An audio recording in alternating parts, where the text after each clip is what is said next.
It may have been remade by the Americans, but is it still the case there's only one ring to rule them all?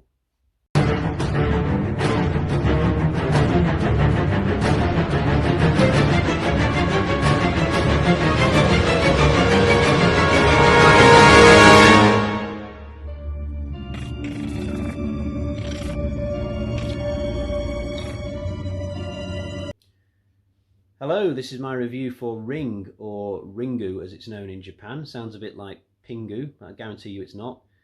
To my shame, I'd only seen the American version of this film for about 15 years, and it was only last night that I finally got around to watching the Japanese one that started it all.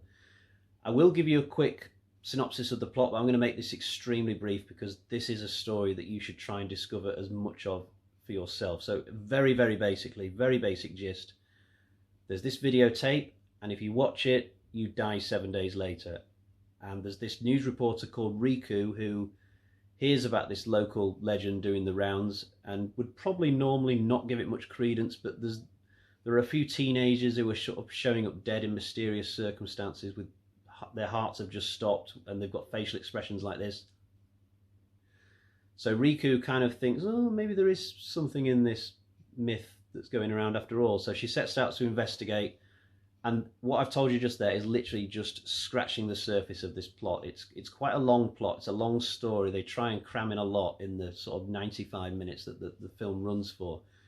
And isn't it always funny how it's a VHS tape that has the evil on, or the nasty story on, or is the center of the horror? You know, a VHS tape. It's never a CD or a Blu-ray or a DVD. You never hear a character going, so dude, there's this, like, I've heard there's like a 4K Blu-ray disc, and if you watch it, you're into deep shit. No, always a VHS tape. Yeah, but it's a great story, this. Every single avenue that this film goes down, it's just, you always approve of every twist that there is. You know, there's not a single moment where the film takes a turn where you think, oh, I wish they hadn't gone that direction. And the scares are good. They're not cheesy scares, not cheap jump scares. That there's sort of times when there might be something creepy just out of shot, and maybe you'll miss it, maybe you won't, but it's there. And you know, there's no kind of over the top screaming by the main character. Sometimes she'll sort of be scared herself and she'll do something with her breath where she just goes, and the way she does it sort of makes you a little bit creeped out. It's kind of odd. And I think the fact that the film is set in Japan, in this completely different culture and country, just makes it a little bit extra uncomfortable for me, a Briton as well, because it's, you know, when we watch these films, we put ourselves in the shoes of the protagonists, and if we're in a place that's completely alien to us, it just adds that extra bit of discomfort compared to if the film was in, say, London or something like that. So acting is fine on the whole. Lead actress in this film is, wrote this down because I cannot say or remember Japanese names, Naneko Matsushima. She's very good. I've never seen her in anything else. I presume that she just stayed in Japanese movies after this. She is backed up by her ex-husband. Her character has an ex-husband, and he's played by Hiroyuki Sanada. This guy I do recognise. I wouldn't have recognised his name from reading it on a piece of paper, but as soon as he pops up in the movie, I instantly recognised him from loads of films that he's been in. I'm guessing that The Ring was one of his early sort of breakthrough films that got him into sort of more Americanized Hollywood roles. He's been in tons of stuff like Sunshine and Rush Hour 3, small parts in Avengers and Minions, and you probably don't know who I'm talking about, but I swear if you saw his face, you would know. So if you're curious, just type The Ring on Google and look him up. You'll know who he is. Another thing worth saying about this film is that it has a scene near the end that is quite famous in horror circles. You know, on the end of The Shining where Johnny bursts through the bathroom door and he sticks his head through and says, "Here's Johnny." That is a scene that is really famous, even if you've not seen The Shining. Loads of people would recognise that scene, regardless of whether they've seen the film. And Ring has a scene just like that, that people may recognise, even if they've not seen it. And I was really curious to see what the Japanese version of this would be, having only previously seen the American version. And no, it definitely didn't disappoint. It was very, very good. I was impressed with the film on the whole. How does it compare to the US version? I'd say they're both very close. I'd give the Japanese version more credit because it came first. It invented the wheel, so to speak, whereas the Americans just plagiarized, the original version for their own ends. But I still like the American version, and it does improve on the Japanese one in a few important ways. The videotape is better in the American version by far.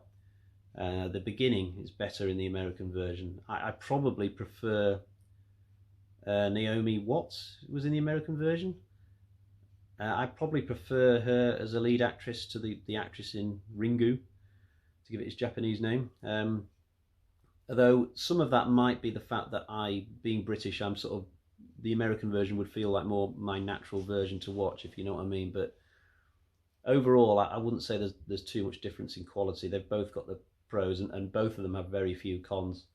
And they're just about different enough that if you like this sort of film, if you like this film, or one of these films, by all means watch the other one, because there's enough that's different about them to warrant watching both. Not sure you'd want to do both on the same weekend necessarily, but certainly watching the Japanese version of Ring last night has made me want to go out and watch the American one now, because I've not seen it for so many years.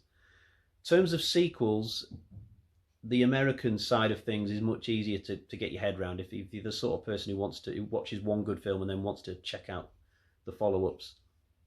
In the American side, it's just Ring, Ring 2, Ring 3. The third one's called Rings. But on the Japanese side of things, it's a complete mess. I mean, this was an extremely popular film, Ringu, and there was a sequel that they made that they released at the same time as Ring, bizarrely, and it wasn't received very well, so they made another sequel to replace that one. And then I think there's a prequel, a sidequel, comic book tie-ins, short films. There's a mashup between a character from Ring and a character from another horror franchise. Just this whole bunch of stuff. And I was sort of reading this out of curiosity. It was making my head explode, thinking, where would I even go to next if I wanted to get into this series and watch loads of these? So even though I love Ring, I think it's a great film, the Japanese one, I'm not sure that I'm going to follow through particularly into the rest of the series. I might watch Ring 2 because I think that's available on one of the streaming platforms that I'm a member of. But that might be my limit, I think. But on the whole, if you've not seen this film, you absolutely have to. If you're a horror fan, it's an absolute classic. Or at least watch one of them. If you're not really into the dialogued or dubbed stuff, then by all means watch the American version. But whichever one you go to, you have to watch this story. It's a great story, a really good horror mystery. And if I bring my review axe down, I'm going to give it an extremely excellent 4 bloody axes out of 5. This is for the Japanese version, although I would probably give the same score to the American version as well. And I've sort of turned this review into a review of 2 different movies now. But I think both versions I would give 4 bloody axes. So check them out. So am I going to review Ring 2? I'm going to think about that. I will. I'll give it some thought. I'd certainly like to watch the American films now. I've not really given much attention to Ring 2 and 3 at all on the American side, and I'd like to see the first one again actually as well, so we will see. But for now, I hope you found that a little bit informative. I will see you again another time. Goodbye.